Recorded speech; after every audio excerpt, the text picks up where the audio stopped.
ನಗುಮುಖಿನ ಒಡೆಯ ದೊಡ್ಡ ಮನೆ ದೊರೆ ಪವರ್ ಸ್ಟಾರ್ ಪುನೀತ್ ರಾಜ್ಕುಮಾರ್ ಅವರ ಮೊಟ್ಟ ಮೊದಲ ಬಾರಿಗೆ ನಾಯಕ ನಟನಾಗಿ ನಟಿಸಿದಂತಹ ಅಪ್ಪು ಸಿನಿಮಾ 2 ದಶಕಗಳ ನಂತರ ಮತ್ತೊಮ್ಮೆ ಬೆಳ್ಳಿ ಪರದೆಯನ್ನ ಬೆಳಗೋದಕ್ಕೆ ಈಗಾಗಲೇ ಸಕಲ ಸಿದ್ಧತೆಯನ್ನ ಮಾಡಿಕೊಳ್ಳಲಾಗ್ತಿದೆ. ಈಗಾಗಲೇ ನಗರದ ನರ್ತಕಿ ಚಿತ್ರಮಂದಿರದಲ್ಲಿ ಅಪ್ಪು ಅಭಿಮಾನಿಗಳ ಸಂಭ್ರಮ ಸಡಗರ ಮುಗಿಲು ಮುಟ್ಟಿದೆ. ಸದ್ಯ ಅಪ್ಪುವನ್ನ ಮಗನಂತೆ ಪ್ರೀತಿಸಿದಂತಹ ನಮ್ಮ ನಿಮ್ಮೆಲ್ಲರ ಪ್ರೀತಿಯ ರಾಜವಂಶಸ್ಥದ 2ನೇ ಕುಡಿ ರಾಘಣ್ಣ ಅವರು ನಮ್ಮ ಬಾಸ್ ಟಿವಿ ಜೊತೆ ಎಕ್ಸ್ಕ್ಲೂಸಿವ್ ಮಾತನಾಡೋದಕ್ಕೆ ರೆಡಿ ಆಗ್ತಿದ್ದಾರೆ. ರಾಘಣ್ಣ, ಮೊದಲನೇದಾಗಿ ನಮಸ್ತೆ, ಹೇಗಿದ್ದೀರಾ? ಚೆನ್ನಾಗಿದ್ದೀನಿ.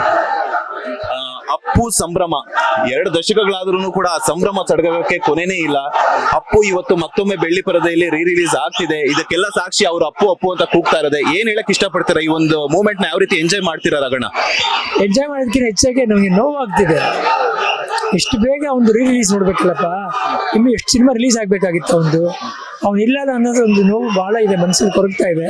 ಆದ್ರೂ ಅಭಿಮಾನಿಗಳು ನೋಡಿ ಅವ್ರ ಜೊತೆ ಸಂಭ್ರಮಿಸ್ತಾ ಇದೀವಲ್ಲ ಈ ಸಿನಿಮಾನ, ಒಂದ್ ಕಡೆ ಚಿಕ್ಕ ಖುಷಿ ಕೊಟ್ಟಿದೆ. ಬಟ್ ಅವನಿಲ್ಲ ಅನ್ನೋ ಬೇಸರ ಮನೇಲಿ ಮನಸ್ಸಲ್ಲಿ ತುಂಬಾ ಕಟ್ಕೊಂಡಿದೆ. ರಾಘಣ್ಣ, ನೀವು ಅಪ್ಪು ಅವರು ಇಲ್ಲ ಅಂತ ಗೊತ್ತಾದಾಗ ನೀವು ಒಂದ್ ಮಾತು ಹೇಳಿದ್ರೆ, ಎಲ್ಲ ಅಭಿಮಾನಿಗಳು ಯಾರು ಉದ್ವೇಗಕ್ಕೊಳಗಾಗ್ಬೇಡಿ, ಯಾರು ದುಃಖ ಪಡಬೇಡಿ, ಅಪ್ಪು ಅವರನ್ನ ನಾವು ಉಣಿಸ್ತಿಲ್ಲ, ಬಿತ್ತಿದೀವಿ ಮರವಾಗಿ. ಅವ್ರು ಮಾಡುವಂತ ಪ್ರತಿಯೊಂದು ಒಳ್ಳೆ ಕೆಲಸಗಳಲ್ಲೂ ಹೇಳ್ತೀರಾ. ಈಗ ಅದೇ ರೀತಿ ಹಲವಾರು ಅಪ್ಪು ಫ್ಯಾನ್ಸ್ ಎಲ್ಲನೂ ಸಹ ಒಳ್ಳೊಳ್ಳೆ ಕೆಲಸಗಳನ್ನ ಮಾಡ್ತೀರಾ. ಆ ಇನ್ಸ್ಪಿರೇಷನ್ ಏನ್ ಹೇಳ್ತೀರಾ? ಅದಕ್ಕೇನೆ ಈ ದಿನಕ್ಕೆ, ಒಂದು ಹುಟ್ಟುಹಬ್ಬದ ದಿನಕ್ಕೆ ಇನ್ಸ್ಪಿರೇಷನ್ ಡೇ, ಸ್ಫೂರ್ತಿ ದಿನಾಚರಣೆ ಅಂತ ಕೊಟ್ಟಿದ್ದಾರೆ. ಆ ಸ್ಫೂರ್ತಿನ ನಾವೆಲ್ಲರೂ ನಿಮ್ ಜೊತೆ ನನ್ನೂ ಸೇರಿ ಅದನ್ನ ಮುಂದುವರ್ಸ್ಕೊಂಡು ಹೋಗ್ಬೇಕು ಅಂತ ನನ್ನ ಆಸೆ. ಒಂದ್ ಕಡೆ ಅಪ್ಪು ಅವ್ರ ಸಿನಿಮಾ ರಿಲೀಸ್ ಆಗ್ತಾ ಇದೆ, ಮತ್ತೊಂದ್ ಕಡೆ ಅಪ್ಪು ಸಿನಿಮಾಗಳನ್ನ ರಿಲೀಸ್ ಮಾಡ್ತಿರುವಂತಹ ಅಶ್ವಿನಿ ಮೇಡಮ್ ಅವರ ಇವತ್ತು ಹುಟ್ಟುಹಬ್ಬ. ಏನ್ ಹೇಳಕ್ ಇಷ್ಟಪಡ್ತೀರಾ?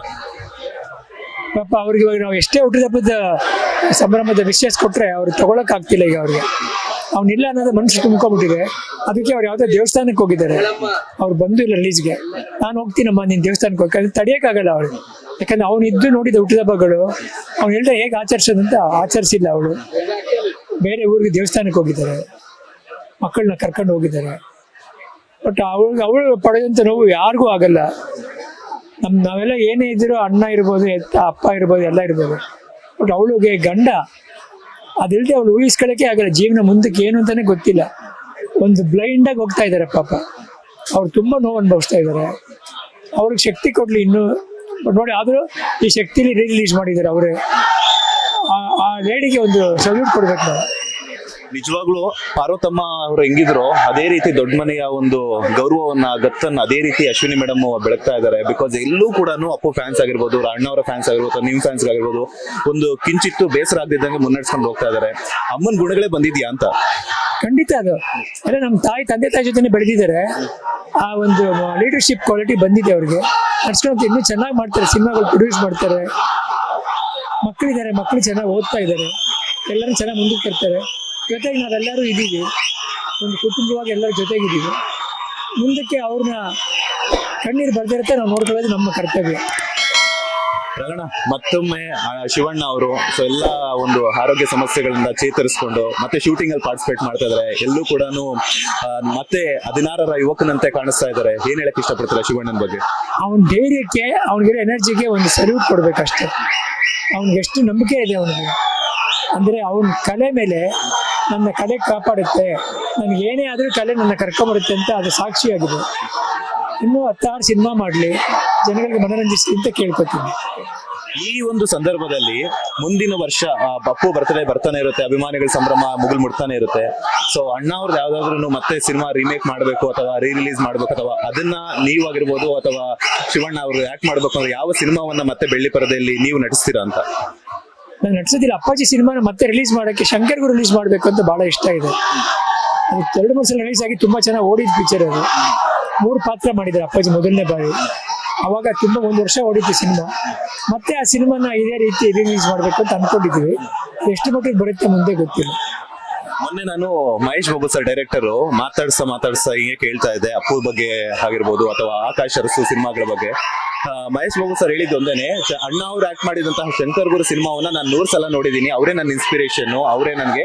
ಬಿಕಾಸ್ ನಾನು ಇವತ್ತೊಬ್ಬ ನಿರ್ದೇಶಕನಾಗಿ ಇದ್ದೀನಿ ಅಂತಂದ್ರೆ ದೊಡ್ಡ ಮನೆಯ ಒಂದು ಸಂಬಂಧನೇ ಕಾರಣ. ಬಿಕಾಸ್ ದೊಡ್ಡ ಮನೆ ಇಲ್ಲ ಅಂದ್ರೆ ನಾನು ನಿರ್ದೇಶಕನಾಗ್ತಾನೆ ಇರ್ಲಿಲ್ಲ ಅಂತ. ಆ ಪ್ರೀತಿಗೆ ಅಂದ್ರೆ ಸಾಮಾನ್ಯ ಜನರಾಗಿರ್ಬೋದು, ಅಭಿಮಾನಿಗಳಾಗಿರ್ಬೋದು, ಇಂಡಸ್ಟ್ರಿಯ ಜನರು ಕೂಡ ದೊಡ್ಡ ಮನೆಗೆ ಒಂದು ಗೌರವವನ್ನ ಸಮರ್ಪಣೆ ಮಾಡ್ತಾ ಇದ್ದಾರೆ. ಅದಕ್ಕೆ ಏನ್ ಹೇಳ್ತೀರಾ? ಮಹೇಶ್ ಅವರೇ ಈ ಸಿನಿಮಾಗೆ ಅಷ್ಟೇ ಡೈರೆಕ್ಟರ್ ಮಾಡಿದ, ಅಸೋಸಿಯೇಟ್ ಡೈರೆಕ್ಟರ್ಗೆ. ಅಪ್ಪಗೆ ಒಂದು ಶಕ್ತಿಯಾಗಿದ್ದರು ಅವರು. ಅರಸು ಪಿಕ್ಚರ್ ಒಂದು ಶಕ್ತಿಯಾಗಿದ್ರು. ಅದಕ್ಕೆ 2 ಒಳ್ಳೆ ಸಿನಿಮಾ ಮಾಡಿದ್ರು ಅವರು. ಅವ್ರದ್ದು ಎಲ್ಲ ಸಿನಿಮಾದಲ್ಲೂ ಅಸೋಸಿಯೇಟ್ ಡೈರೆಕ್ಟರ್ ಕೆಲಸ ಮಾಡಿದ್ದಾರೆ. ಬಹಳ ಶಕ್ತಿಯಾಗಿದ್ದ, ಅವನು ಒಬ್ಬ ತಮ್ಮನ ಥರ ಇದ್ದ. ರಗಣ್ಣ, ಇನ್ನೊಂದು ಏನಂತಂದ್ರೆ ನಿನ್ನೆ ಅಷ್ಟೇನೆ 100 ದಿನಗಳ ಒಂದು ಶತದಿನೋತ್ಸವ ಅಪ್ರೂವ್ ಸಂಭ್ರಮವನ್ನ ವಿಡಿಯೋ ಮೂಲಕ ಅಶ್ವಿನಿ ಮೇಡಮ್ ಹಂಚ್ಕೊಂಡಿದ್ರು. ಸೊ ನೀವು ಅಪ್ಪು ಸಿನಿಮಾವನ್ನು ನೋಡಿದಾಗ ಅಭಿಮಾನಿಗಳಿಗೆ ಏನ್ ಹೇಳಿದ್ರಿ? ಬಿಕಾಸ್ ಆಗಿನ ಕಾಲಕ್ಕೆ ಅಣ್ಣ ಅವರು, ಪಾರ್ವತಮ್ಮ, ಅದ್ರ ಜೊತೆಗೆ ರಜನಿಕಾಂತ್ ಅವರು ಕೂಡ ಸಾಕ್ಷಿಯಾಗಿದ್ರು ಶತದಿನೋತ್ಸವದ ಸಂಭ್ರಮಾಚರಣೆಗೆ. ಆ ಒಂದು ಮೆಲುಕು ಹಾಕೋದ್ರ ಜೊತೆಗೆ ಇವತ್ತು ಅಪ್ಪು ರಿಲೀಸ್ ಆಗ್ತಿದೆ. ನೀವು ಅಪ್ಪು ಸಿನಿಮಾ ನೋಡಿ ಏನ್ ಹೇಳಿದ್ರಿ ಅಂತ? ಕೈ ಮುಗಿದಿದೆ ಜನಗಳಿಗೆ. ಇಷ್ಟು ಮಟ್ಟಿಗೆ ಅವನ್ನ ಸ್ವೀಕರಿಸ್ತೀನಿ ಅಂತ ಗೊತ್ತಿರಲಿಲ್ಲ. ನಿಮ್ಮ ಪ್ರೀತಿ ವಿಶ್ವಾಸ ಅವನ್ನ ಇನ್ನಷ್ಟು ಪಿಕ್ಚರ್ ಮಾಡಿಸ್ಕೊಂಡು ಹೋಗುತ್ತೆ ಅಂತ ಅವ್ರು ಕೈ ಮುಗಿದಿದ್ದೆ. ಈಗ ಯುವ ಅವರು ಅಪ್ಪು ಉತ್ತರಾಧಿಕಾರಿ, ಸೊ ಎಕ್ಕ ಸಿನಿಮಾ ಕೂಡ ಈಗಾಗಲೇ ಎಲ್ಲ ಭರ್ಜರಿಯಾಗಿ ಶೂಟಿಂಗ್ ನಡೀತಾ ಇದೆ. ಏನ್ ಹೇಳಕ್ ಇಷ್ಟಪಡ್ತೀರಾ? ಅದ್ರ ಜೊತೆಗೆ ವಿನಯ್ ಅವರು ಇದ್ರ ಜೊತೆಗೆ ಸಿಟಿ ಲೈಟ್ಸ್ ಅನ್ನುವಂತಹ ಇದು ಸಿನಿಮಾದಲ್ಲಿ ಕೆಲಸ ಮಾಡ್ತಾ ಇದ್ದಾರೆ ದುನಿಯಾ ವಿಜಯ್ ಅವರಲ್ಲಿ. ಏನ್ ಹೇಳ್ತೀರಾ? ಸಿನಿಮಾ ಚೆನ್ನಾಗಿ ಮೂಡ್ ಬರಲಿ, ಅಭಿಮಾನಿಗಳಿಗೆ ಖುಷಿ ಕೊಡ್ಲಿ ಅಂತ ಕೇಳ್ಕೊತೀನಿ. ಅಡ್ವಾನ್ಸ್ ಆಗಿ ಅಪ್ಪು ಅವ್ರಿಗೆ ಯಾವ ರೀತಿ ಬರ್ತಡೇ ವಿಶಸ್ ಅನ್ನ ಹೇಳ್ತೀರಾ ರಗಣ್ಣ? ಅಪ್ಪು, ನನ್ನ ಮನಸ್ಸಲ್ಲಿ ನೀನು ಯಾವಾಗಲೂ ಇದೆಯಪ್ಪ. ಹುಟ್ಟುಹಬ್ಬದ ಶುಭಾಶಯಗಳು. ನಿನ್ನ ಕುಟುಂಬ ನನ್ನ ಕುಟುಂಬವಾಗಿ ಅವ್ರನ್ನ ಚೆನ್ನಾಗಿ ನೋಡ್ಕೊತೀನಿ, ಅವ್ರ ಜೊತೆ ಇರ್ತೀನಿ ನಾನು. ಅವ್ರನ್ನ ಪ್ರೀತಿ ವಿಶ್ವಾಸ ನೋಡ್ಕೊತೀನಿ. ಇದಿಷ್ಟು ಮಾತ್ರ ಹೇಳಬಲ್ಲ. ಅಭಿಮಾನಿಗಳ ಸಂಭ್ರಮಕ್ಕೆ ನೋಡ್ತಾ ಇದ್ದೀರಾ, ಕೇಳಿಸ್ಕೊಂತಿದ್ದೀರಾ, ಏನ್ ಹೇಳ್ತೀರಾ ಆ ಪ್ರೀತಿಗೆ? ಅಭಿಮಾನಿ ದೇವರುಗಳು ಅಷ್ಟೇ, ಇನ್ನೇನು ಹೇಳಕ್ ಮಾತಿಲ್ಲ. ನಿಮ್ಮ ಪಾದಕ್ಕೆ ನನ್ನ ನಮಸ್ಕಾರ. ಥ್ಯಾಂಕ್ ಯು ಸೋ ಮಚ್ ರಗಣ್ಣ. ಆರೋಗ್ಯ ಚೆನ್ನಾಗಿರ್ಲಿ, ಎಲ್ರಿಗೂ ದೇವರು ಒಳ್ಳೇದ್ ಮಾಡ್ಲಿ. All the best. ಥ್ಯಾಂಕ್ಸ್ ಅಪ್ಪ. ಇದಿಷ್ಟು ದೊಡ್ಡ ಮನೆಯ ದೊರೆಯಾಗಿರುವಂತಹ ರಾಘಣ್ಣ ಅವರ ಮಾತು. ಕ್ಯಾಮರಾ ಪರ್ಸನ್ ರಾಘವೇಂದ್ರ ಸ್ವಾಮಿ ಜೊತೆ Manjunath Srinivas, boss TV Kannada, Bengaluru. Latest ಹಾಗೂ ಇಂಟ್ರೆಸ್ಟಿಂಗ್ ಸುದ್ದಿಗಳಿಗಾಗಿ ಬಾಸ್ ಟಿವಿ ಕನ್ನಡ ಚಾನೆಲ್ನ ಸಬ್ಸ್ಕ್ರೈಬ್ ಮಾಡಿ. ಹಾಗೆಯೇ ಬೆಲ್ ಐಕಾನ್ ಪ್ರೆಸ್ ಮಾಡಿ. ಇದರ ಜೊತೆಗೆ ಫೇಸ್ಬುಕ್, ಇನ್ಸ್ಟಾಗ್ರಾಮ್, ಎಕ್ಸ್ ನಲ್ಲೂ ಮಿಸ್ ಮಾಡದೆ ಫಾಲೋ ಮಾಡಿ.